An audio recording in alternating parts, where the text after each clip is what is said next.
So yesterday we looked at the process of rebuilding a crank for a 1977 Honda CR125.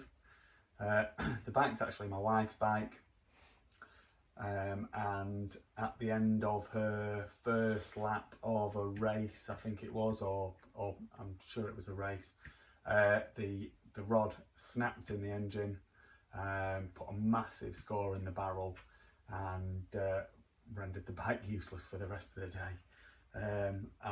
So I'm only just getting round to rebuilding the bike. So today we're going to look at rebuilding the whole engine.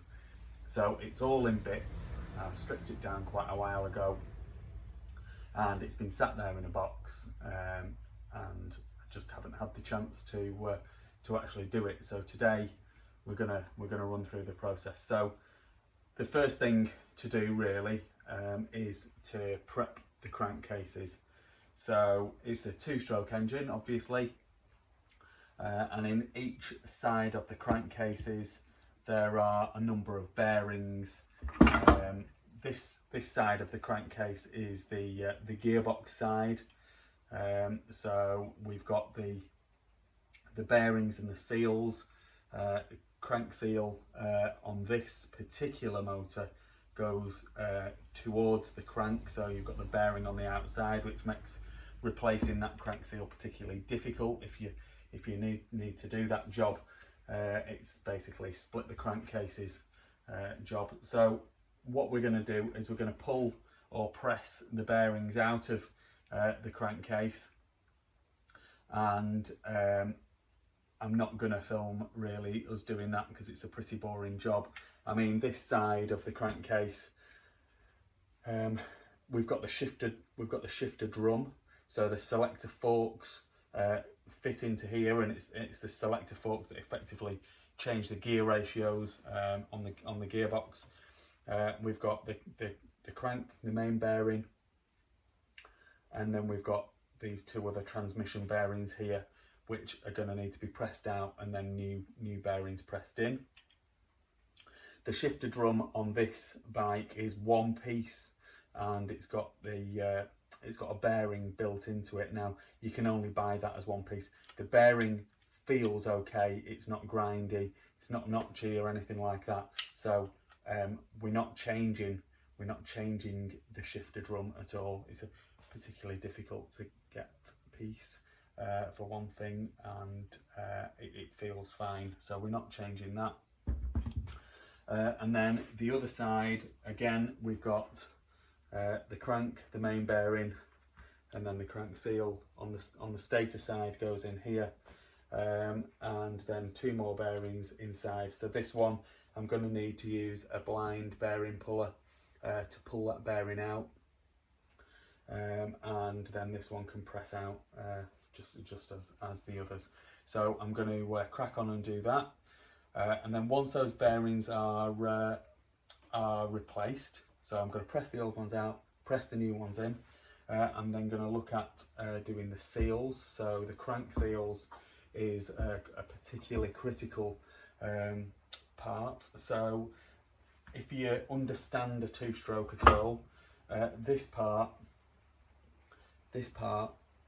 is where the crank sits, and this and the barrel and the head are effectively a sealed area. So there is compression associated with this part. So as the piston goes up, the charge is drawn down into this area, and as the piston goes down, the charge is pushed up from this area into the barrel, getting ready for it to be ignited, which is what obviously makes the engine go. So the crank seal is a massively important thing, as is the seal between the two crankcases in this area. So having that area cleaned up of the gasket, the old gasket, is a critical thing, so we'll be doing that. And then once those bits and pieces are done, then we can look at putting the gearbox and the crank into the bike, and then closing the two crankcase sides together, and then we can look at doing things like putting the clutch in and the other bits and pieces like that. So we'll follow the process, and I'll talk about each process as we go along, and hopefully you'll not fall asleep too quickly, and you can learn something from it.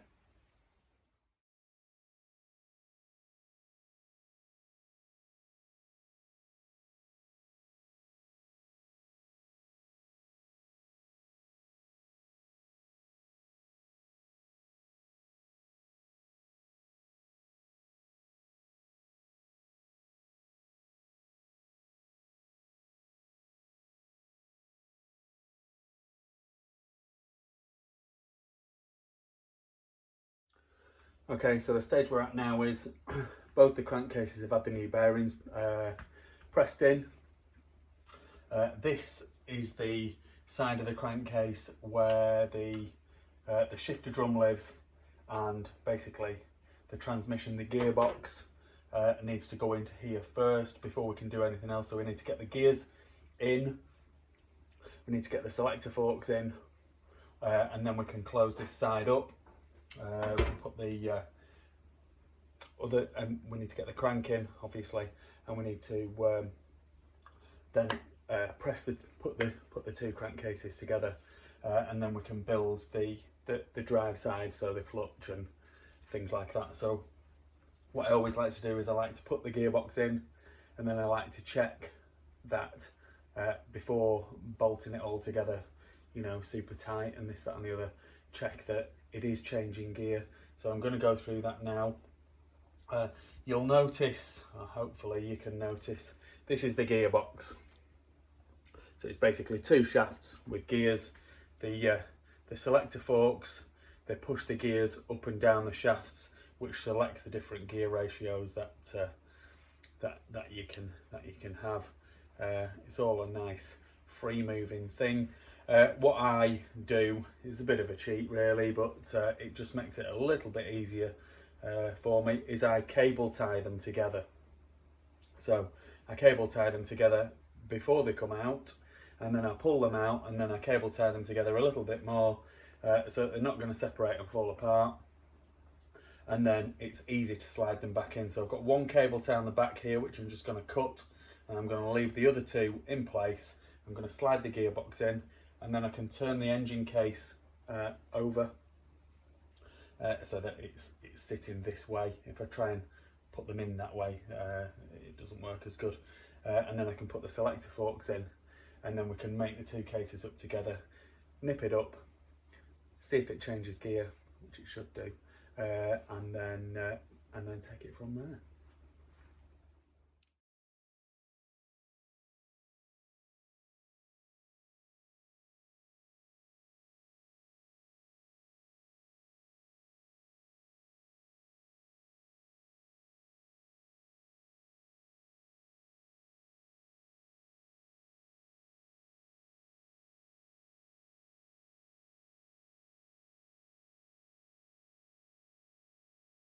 And so there we go.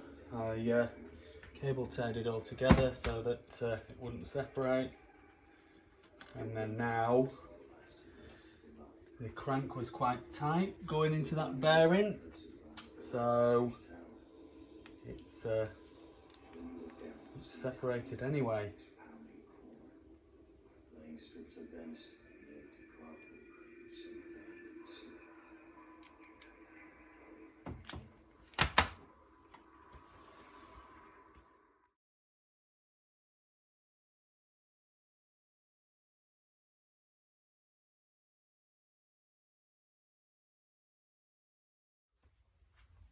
Here's a little trick. This is, I mean, it's not a trick really, it's just the way that it's done, but it does catch people out. I know when I was learning, this was something I used to get wrong. Basically, these are the selector forks, so these fit in the gearbox, and then they also fit into the shifter drum here. Okay, and there's a post that goes through them both. So basically you need to lie the engine on its side so it's face down, and then you can slide the selector forks into the little recesses. There's 2 of them on this side, and there's normally 1 on this side. And then you line them up, and you get your little post, and that goes through the 2 selector forks, and you slide it across, and then you move the 2 selector forks up. I'm going to need both my hands, unfortunately, so that they both fit into the notches on the selector fork, onto the selector drum, and then the post can go into its location, which is down here in the crankcase. So I'm just going to use both my hands to do this, but hopefully that will help you in future if you're going to be doing this yourself.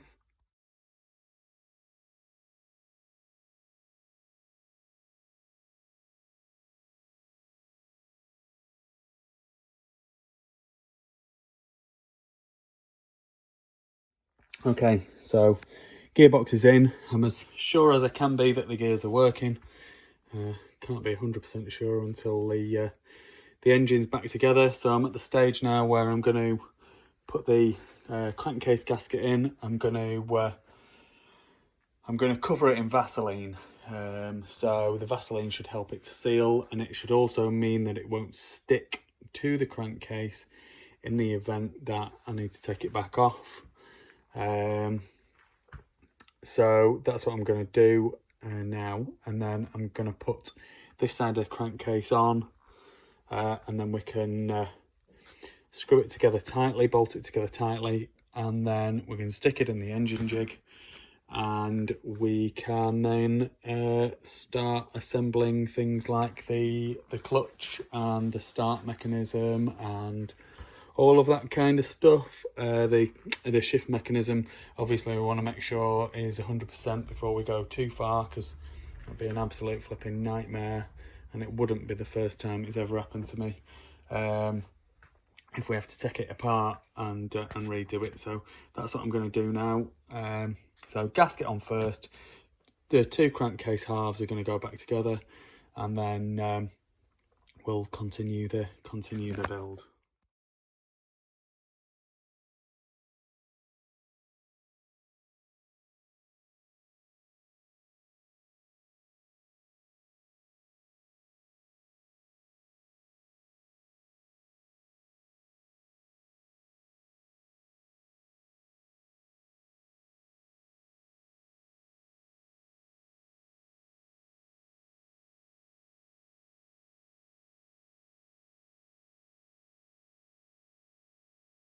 Okay, so we've got the engine turned over now to the transmission side, so we'll just get to, well, the drive side really.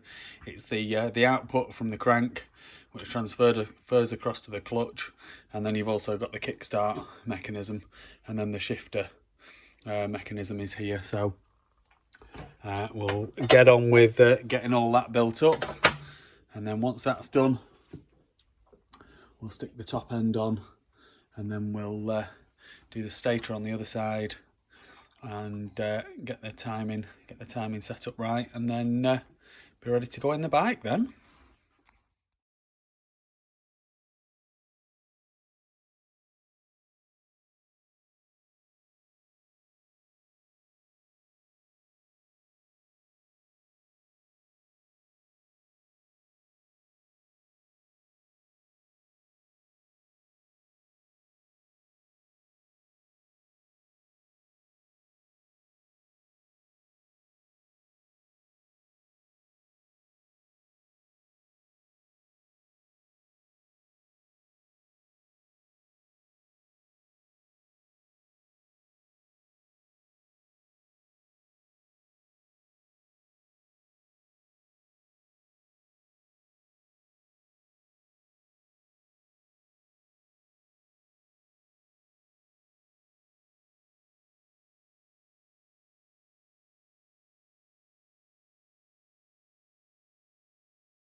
Okay, so hopefully you managed to follow the engine build up to now.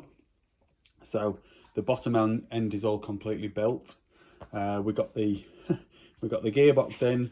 I was explaining to you how I cable tie the gears together so that it just goes in one nice piece, and then something went wrong and I dropped something, and anyway, so I ended up having to put all the gears back together manually and then slide them in without the cable ties. It's not the end of the world, to be honest. It's not that difficult a job. It's just, it is easier if you can just keep it all nicely together, and just makes the job slightly easier. So I'd said, so then we got the crankcases together, we put the clutch in, and the gear shift mechanism went in, and that was all good. And so now we're at the stage of putting the top end in. So I've got a freshly rebored cylinder. I don't know if any of you remember, but there was a massive gouge down the old cylinder from where the old rod broke, and so I've got a cylinder that I'd bought randomly that's been rebored to the size of this piston. So we're going to stick the base gasket on, then we're going to put the piston into the little end bearing into the rod, and then the piston in with the wrist pin and the circlips, obviously, and then head gasket on and bolt it all down. So the critical things are the gaskets, the direction of the piston, where the rings are located. So there's little pins in the piston here which locate where the rings are supposed to go, so they're not going to turn around and get snagged on a port as the piston's going up and down at 7,000 RPM. And then also a critical thing is to make sure that everything's torqued down correctly. So it's the torque spec is 16 foot-pounds for the cylinder mounting bolts and the cylinder head bolts.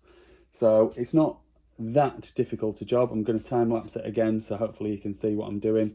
I'm going to soak the little end bearing in the two-stroke oil. I'm going to put a little bit of two-stroke oil down the bore once the cylinder's on, and yeah, we'll show you what to do.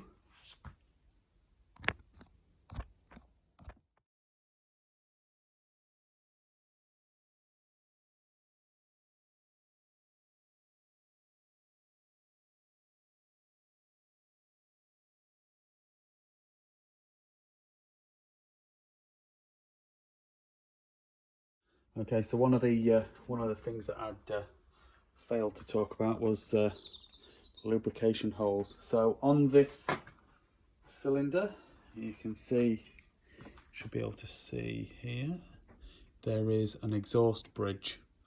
So it's advised, strongly advised, to have lubrication holes in the piston.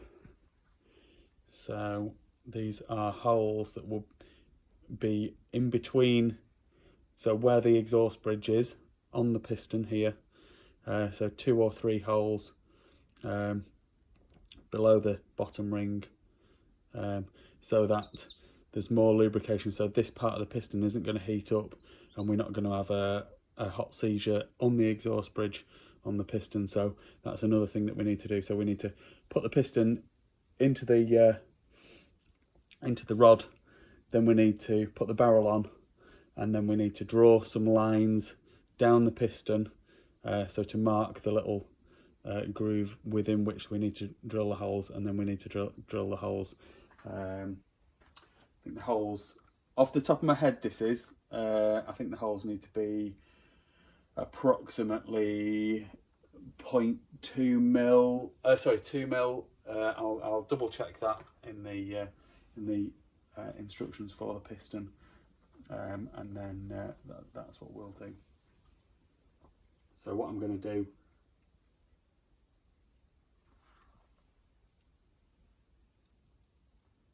so that little end bearing doesn't seem right. Now then,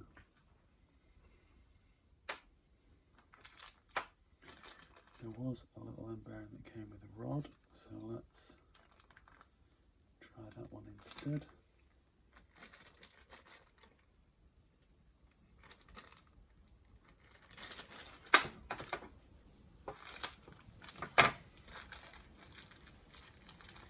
Yeah, so that's a bigger little end bearing, so does that? Yeah, okay, cool. So we'll get that in the 2-stroke oil.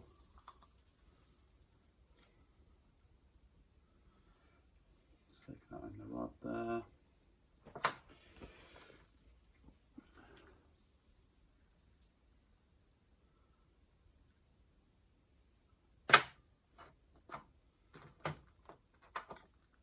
Lubrication is always good.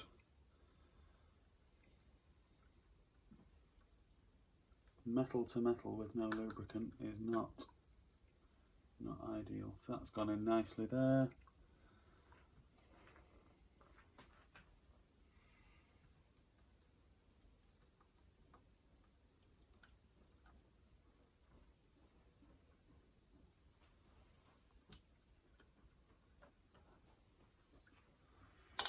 There we go. So then we'll stick the barrel on.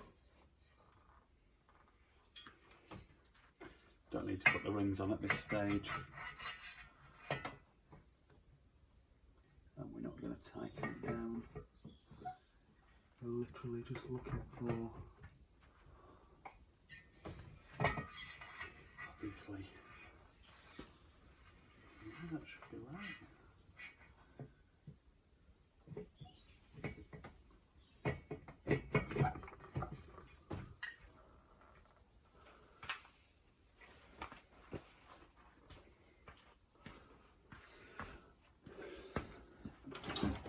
Let's get a pencil and get it sharpened. And then I can draw these lines. I'll show you the lines when I've drawn them. So I don't know whether you saw that, but it was very difficult to get the pencil into the other side. So what I'm going to have to do is I'm going to have to measure the actual exhaust bridge, and then draw a separate line myself to try and get it right. So very carefully, let's tap this pin back out. There we go.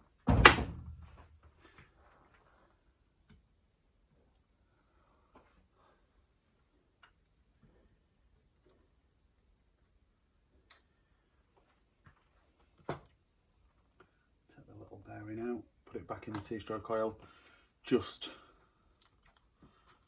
for good measure really.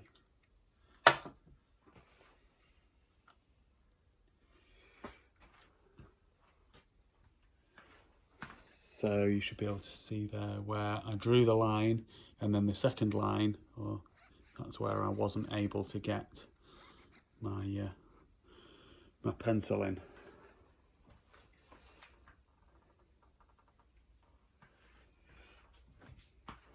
So I'm going to mark this up now and drill my holes, and then we'll be good to install it.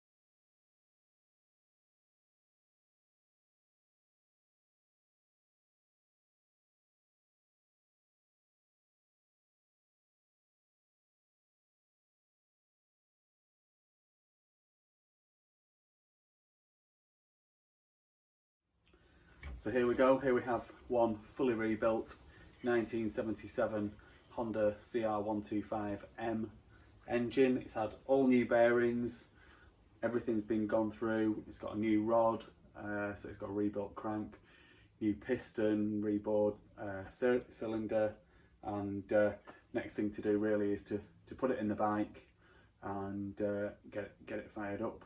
I'm not going to have a chance to do that today, unfortunately. but I'll put another video on probably tomorrow morning when that's been done, and you can see it running. Please like this video and subscribe to my YouTube channel. Just search Phoenix Motos.